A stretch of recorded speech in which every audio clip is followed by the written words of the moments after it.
Le Gotha de la finance internationale a donc rendez-vous à Marrakech ce lundi, ouverture des réunions annuelles de la Banque mondiale et du FMI dans la ville ocre. C'est seulement la deuxième fois que l'événement se déroule sur le continent africain. 14 000 participants attendus pour une série de conférences et de débats qui doivent permettre de poser les grandes problématiques financières et monétaires internationales. Un événement qui s'est ouvert par une traditionnelle grande conférence inaugurale. C'était ce matin. Antoine Casalta, bonjour. Bonjour Pierre, bonjour à tous. Vous êtes notre envoyé spécial à Marrakech et à l'occasion de cette conférence, les hauts responsables marocains ont pris la parole.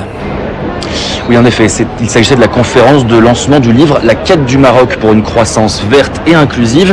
Et cette conférence a fait office de coup d'envoi en grande pompe pour ces assemblées annuelles.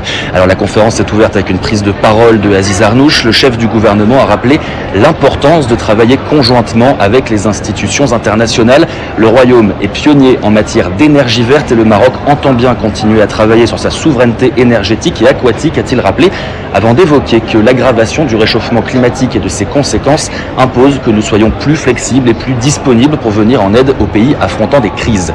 Aziz Arnouch qui a également rappelé et salué la ligne de crédit accordée au Royaume par le FMI afin de lutter contre le réchauffement climatique et ses conséquences dans un contexte où, je cite, le monde est devenu plus fragile. Kristina Georgieva a commencé quant à elle son discours en rappelant l'émotion du monde entier face au séisme qui a touché le pays le 8 septembre dernier, avant de saluer la solidarité des Marocains ainsi que les efforts mis en place par le roi Mohamed VI et le gouvernement pour que le pays se redresse au plus vite. La directrice du FMI a rappelé ensuite l'efficacité des mesures économiques d'envergure prises par le Maroc, son potentiel d'exportation, mais aussi l'augmentation du revenu par habitant depuis le début de l'application de ces mesures. Nadia Feta, quant à elle, la ministre des Finances du Royaume, a rappelé qu'il faut savoir tirer des leçons des crises, même les plus dures, afin de préparer un meilleur avenir pour le pays, notamment sa jeunesse, avant de céder la parole à Abdelatif Jouari, le gouverneur de Banque El Marib. Il est quant à lui également revenu sur le séisme, ses conséquences, en rappelant les efforts mis en place pour la reconstruction, mais aussi pour le développement des régions sinistrées pour les 5 années à venir. C'est Fawzi Lekja, le ministre en charge du budget, qui a conclu cet événement en prenant la parole pour mettre en avant les chantiers menés de front par le Maroc.